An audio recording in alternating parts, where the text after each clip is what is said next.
Now, let's talk about how you're going to capture your subject on paper. For the purposes of the COVID Coloring Book Challenge, we're asking that all of our contributing artists use a method called contour line drawing. Here are a few points to think about. Number 1, drawing is always about looking closely, about paying unhurried attention. Try looking at your subject as though it's the very first time you've ever seen it.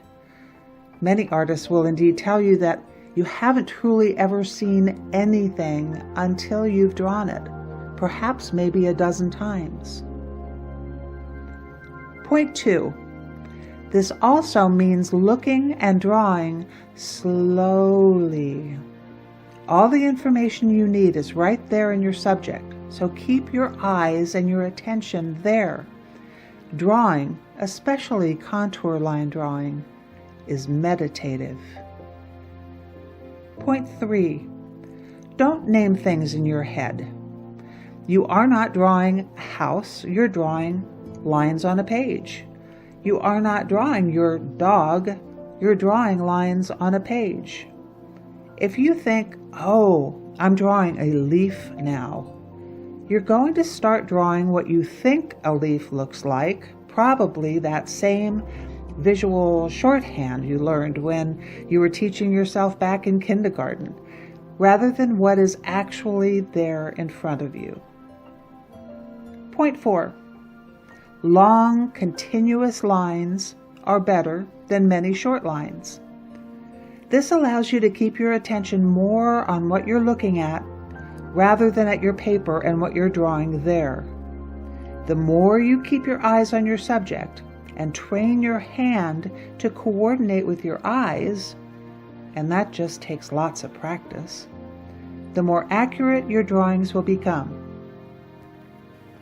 Point 5. Our contour line drawings are going to be done in pen. When you draw in pen, you have to make a commitment to yourself to the process of careful observation, and you get to worry less about what's ending up as a perfect drawing. Therefore, erasing is unnecessary. If you want to correct a poorly placed line, just draw it again.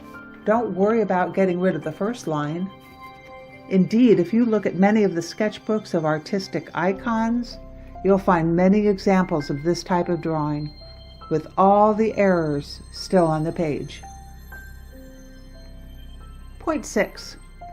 Put your internal critic on a time out. A major objective of drawing, indeed any artistic creative exercise, is to enjoy the process. These things are done on the right side of the brain. That's where play and surprise and joy live.